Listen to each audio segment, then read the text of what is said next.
Tumaini Foundation kwa mara nyingine. Awali tulizungumza wakati akiwa anakuja kwa ajili ya tukio la Fit Kid Festival 2025. Inawezekana yaliomo ndani sio aliyokuwa ameyatarajia, au kuna mengine aliyatarajia ameyaona, na kuna mengine ilikuwa pengine ni tofauti. Labda kwa ufupi sana, mkurugenzi, tungependa kufahamu kwa ufupi, ukiambiwa elezea tukio hili la Fit Kid Festival 2025 kwako limebeba taswira gani kwa namna ambavyo umeliona? Asante. Mimi kwa upande wangu nadhani imekuwa ni event nzuri ambayo watoto wameelewa. Kulikuwa kuna lugha za watoto wameelewa, watu wazima wameelewa pia.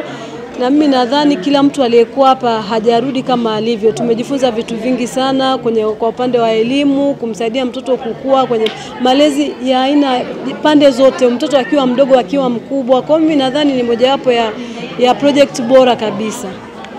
Kwanza hongera na tukupongeze kwa kile ambacho unachokifanya. Baadhi ya wadau mbalimbali wamekuwa wakiguswa, mwandaji wa tamasha hili akiwa ni miongoni mwa watu ambao walioguswa na pengine kuonesha kidogo ambacho ameona kinaweza kukusaidia kwa namna moja ama nyingine. Kwako umepokeaje? Mimi nimepokea kwa moyo mkunjufu sana, lakini pia imenitia moyo kwamba bado Tanzania tuna watu wenye moyo mzuri, tuna watu wenye upendo, tuna watu wanaojali.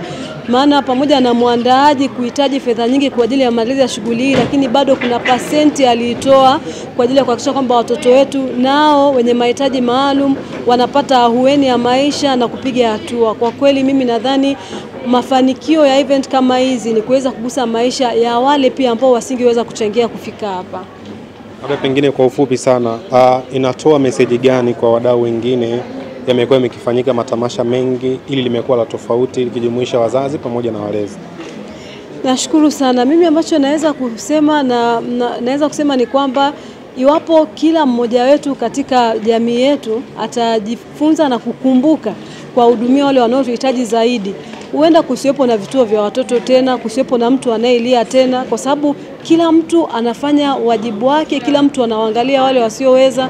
Na mimi nadhani kama tutafanikiwa kufanya hivi alivyofanya Faraja pamoja na event hii, nadhani tutakuwa tunaijenga jamii iliyo bora, sio tu kwa wale wenye uwezo, lakini hata wale wasio na uwezo asiwepo mtu wa kuachwa nyuma.